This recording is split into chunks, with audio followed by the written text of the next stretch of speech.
Good morning and thank you for joining us. I'm Spencer Tillis. And I'm Giselle Espinales. And this is the Delmarva Sports Insider. In this week's episode, Sussex Tech was looking to advance to the state championship, but could the Ravens keep their incredible season going with the win against Middletown? And the Ravens are sitting in third place in the AFC North. They need every win from here on out. Can they get it on the road against New Orleans? Later on, we break down the matchup.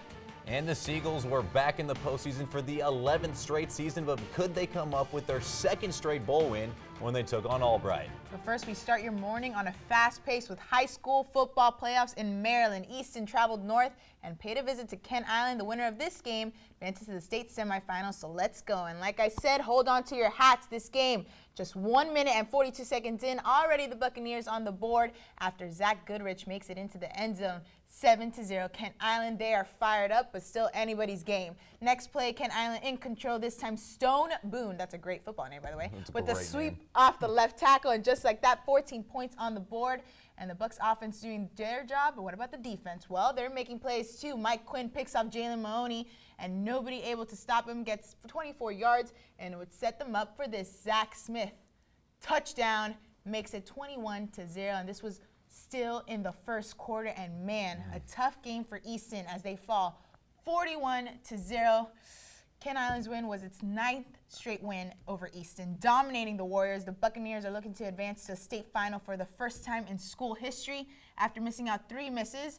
And let's talk about the Bucs defense just stifling Easton's running game. The Warriors just had 40 yards of total offense, and the biggest playmaker this season, Jalen Mahoney, was just held to 21 yards on 14 rushing attempts. Bucs had been shaken up by their loss to Queen Anne's, but they definitely bounced back at the right time, and that train you were riding stopped. It definitely came to a stop. I'm not going to lie, this one hurt more than a little bit right now. I mean, I've been on that Easton train. I've been driving the Easton train, I'm going to call it like it is, since the beginning of the season right now.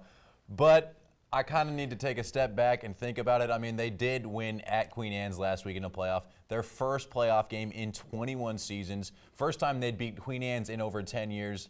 They did have a pretty good season. It kind of tinkered a little bit there towards the end. I mean, I know it didn't finish the way they wanted. I would have loved to have seen the seniors have a little bit closer of a game. I didn't think they were going to win that one. I mean, I thought the Bucs would take it, but I didn't see a shutout, 41-0, painful. Should have a bag over my face, something. No, just to put it over. That's it. It was tough. It was tough to watch. But hey, I guess tip of the cap to the Bucs, and good luck here this next week. And big news, they could actually host that one too. So a good chance that they will advance to the state championship, which would be something to watch. Well, just down the road from there, actually, Cambridge was back in action when they hosted Kent County. The Vikings were up 7-0 here and looking for a little bit more when Nathaniel Lowe airs this one out, finds his man Deshaun Elliott, but it would be ruled incomplete because of a trap, so we would go to halftime with the home team up a touchdown, and then the defense would change that in a hurry. Terry Wilson gets in the backfield right here, brings down Steve Currian in the end zone. That is a safety and good for 2 points. And then 2 plays later on offense, it looked a lot like this because the Vikings started running all over him. James Smith through the crowd right there, bust through on the Wildcat. That is good for 70 yards and the score. It made it 16-0. But here come the Trojans. Currian leads them on a long drive, caps it off with a keeper right here from 12 yards out, just gets the edge for the score. And then they decide to go for 2, and that would be a good choice. Currian finds Tavon Thomas in the corner. That converts it to make it 8-16, a one-score game. But Smith had himself a game for Cambridge. Another huge touchdown run right here. This one from 66 yards out. Vikings move on with a 23-10 win. And let me tell you, it was the James Smith show out there. I mean, that guy was showing me something. It was impressive to watch. There was 2 guys in this team, actually, or in this game that you need to watch out for. James Smith, as I said, that guy had 3 interceptions and a game-clinching interception. It was something to watch. But as far as for Kent County, they need to be impressed with what they do. This is the first time they made the playoffs since 1996. That's almost, 20 years right now since they got back in, besides last season. I mean, they got in last year. Back in 1996 was the last time before that. So that was an incredible run. The other guy that you got to watch out for right now is they had a sophomore on that field, Marquand Green. I was watching him earlier this year. He had the big pick-6 touchdown against the Parkside for their win.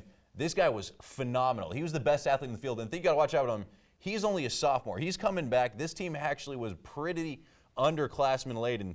They're going to be solid for a few years to run. I think Kent County is going to bounce back. I mean, I know they would have loved to win that one.